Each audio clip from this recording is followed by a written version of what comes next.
Hello, good evening, and welcome to DC Network. I am Tingnay Team Hokib, and I'll be hosting tonight's program. Today's top stories include Manipur High Court to address bill concerning humanitarian crisis in Quetta.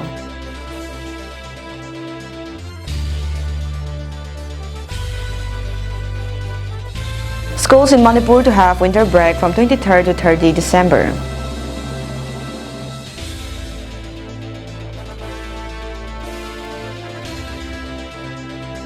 Lok Sabha passes street criminal law amendment bills in the absence of 97 suspended MPs.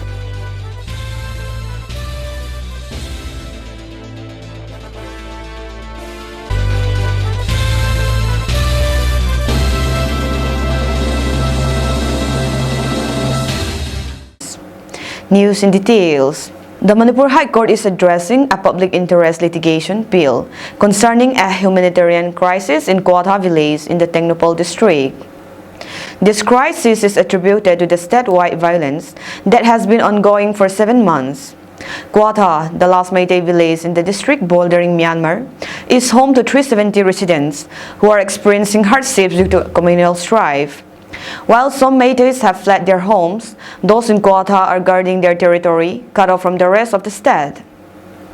According to the report of the Indian Today Northeast, the bill filed by Kongjambam Chingkham of Singzamei in Phal reveals that the villagers are unable to share their products or leave the village due to the tension between the Meiteis and the Kukis that began on May 3, 2023. The court is set to hear the bill on January 24, 2024.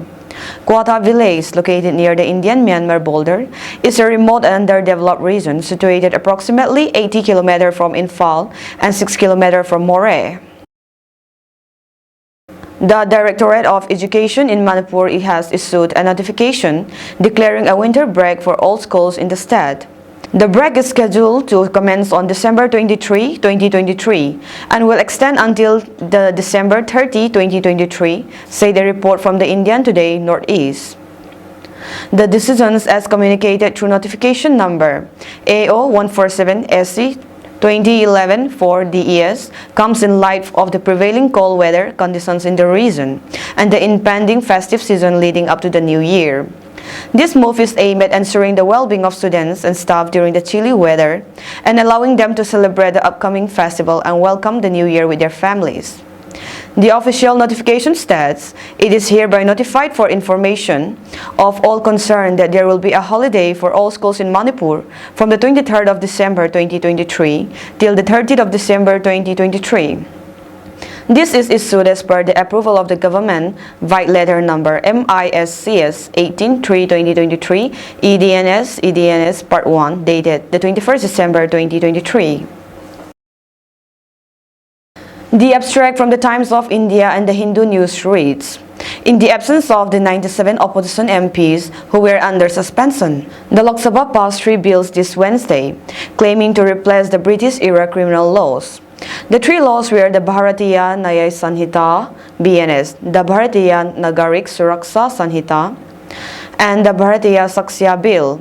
These criminal law reforms bring terrorism offenses into a general crime law for the first time, drops the crime of sedition, and makes mob lynching punishable by death. All 3 bills were discussed and passed with a voice vote in the absence of the majority of opposition members from Indian bloc parties, as 97 of them have been suspended during this session." Home Minister Amit Shah said that the 3 bills stress justice rather than punishment and have been designed to last for the next 100 years. "This is a pure Indian law after removing all the British imprints. As long as we are in power, we cannot become a police state," the minister said. He moved an amendment to the BNSS which will exclude doctors from criminal prosecution for death due to medical negligence and will make hit-and-run accidents cases punishable by 10 years imprisonment. Noting that more than 1 lakh people have been killed in terror attacks across the country over the past 75 years, Mr. Shah said that the BNSS had, for the first time, defined terrorism and included it as a separate category in the general crime law. Earlier in the debate, Shiromani Akali Dal leader Harsimrat Kaur Badgal flagged the absence of a majority on the opposition members, saying that the key bills should not be passed in such a manner. In addition, the leader of All Indian Ittihadul Musliman Akbaruddin Owaisi claimed the new laws would not help the minority and underprivileged communities. He added the most under-trial prisoners are Adivasis, Dalits, and Muslims, as they do not have any safeguards against police access and fabricated evidence. During the session, Laldon Lienverte expresses his gratitude over the success of the burial of the 87 martyrs that took place yesterday. On behalf of the ZPO, he thanked the program coordinators, partakers, the Joint Artists Association, Transport System, Hall Arranger, and the public for their undue cooperation. He also expressed his thanks to all who helped dig graves for the martyrs with their brute strength besides the availability of mercenaries. He also said that the ZPO and Union Home Ministry had taken the decision to bury the martyrs before the much-awaited Christmas festival, and that this had been made possible due to the Lord's blessing and the unity of the people. He further expressed his gratitude towards the people of Seken and also the neighboring villages such as Saipum for their selfless service. A two-day evangelistic program was held today at Meda Hostel HSA Campus, Rengkai, organized by Melodious Education Housing Academy, Meda.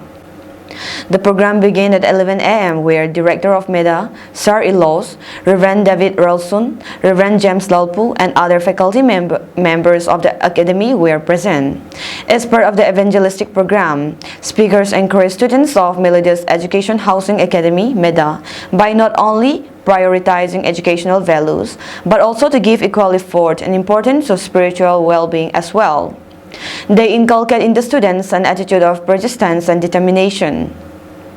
Mention may be made that Meda Coaching Institute has been providing coaching to students for 2 years, but due to ethnic violence in the state this year, the institute set up hostel for those who could not continue their studies. The institute also edges students for NEET entrance and other different scholarships, apart from giving free coaching to the internally displaced students. T.S. Haukip, Relief Secretary of Multan Block, expressed his gratitude towards the Cookie Worship Service, KWS Delhi, for their selfless service towards frontliners and children of Multan Block by donating a sum of Rs 20,000. The committee expressed their gratitude towards the members of KWS Delhi for their generous donation by contributing what they have to render help towards the frontliners in Christmas season, which warms their heart and motivates them to do better. They also further request KWS Delhi to remember them in their prayers and also to continue their good deeds. Let's take a short commercial break.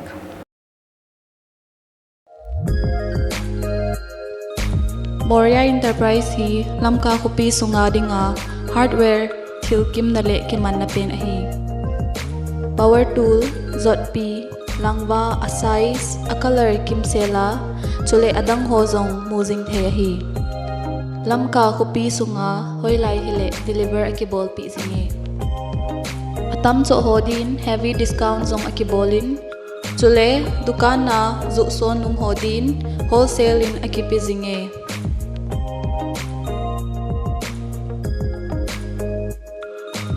brand hoi tata RT Suraksha Kamdhenu Zindal Galaxy chule adang dang zong aumin ahi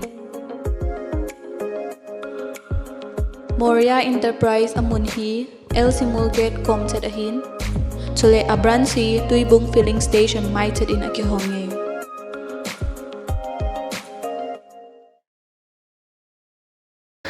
The Kuki National Assembly conveys its heartfelt condolences to the fallen Kuki Zo martyrs who were buried on the 15th and 20th December 2023 at Kangui and Lamka after long horrified and inhuman atrocities committed by the majority Meitei radicals from the 3rd May 2023 onwards.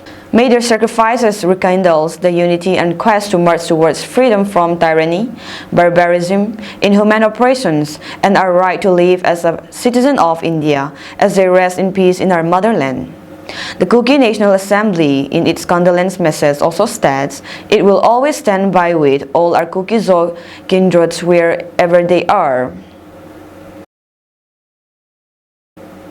Search operation and area domination were conducted by security forces in the fringe and vulnerable areas of Imphal East, Imphal West, Kangpopi and Bisnupol districts, in which the following items were recovered from Kangpopi district: one 7.62 mm AK-47 assault rifle, one 7.62 mm AK-47 rifle magazine, two number 36 HE hand grenades, two 81 mm mortar HE bombs, three number 80 WP smoke grenades, one .22 pistol, three detonators, and seven 7.62 mm live rounds.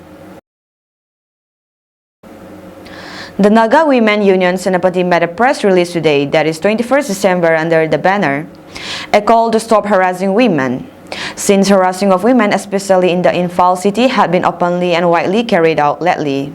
The press release states that the Christmas celebration is approaching fast and is at hand. In spite of high and elated mood of celebration to welcome the Savior, Christ our Lord, the unbridled and unchecked privilege of indulgence to coercive behavior by armed miscreants in various parts and localities of state disguised as taxation, which is no less than extortion in the name of existing situation, is sounding a call to darker and grimmer Manipur in the times where every sane and good people is striving for the restoration of peace. The press release further states that, in the guise of the status quo, armed malefactors and miscreants creating chaos in the valley and hills have not spared, targeting the ladies belonging to Naga physically, harassing and abducting them to unknown locations by armed miscreants is not acceptable at all by human rights agencies and global communities. The case of demands, threats, abductions for ransoms on innocent civilians, especially women, is a villainous act that will not serve the larger aspiration of the state and the nationwide. The notoriety will not lead to nowhere but deep prejudice to whatever community the armed miscreants belong. The armed miscreants operating in the groups or units, as reported, are undertaking a serious yet unwarranted road to calamitous doom for the state of Manipur. It is not good to be forgotten that a thing which seems good for one is harming the other.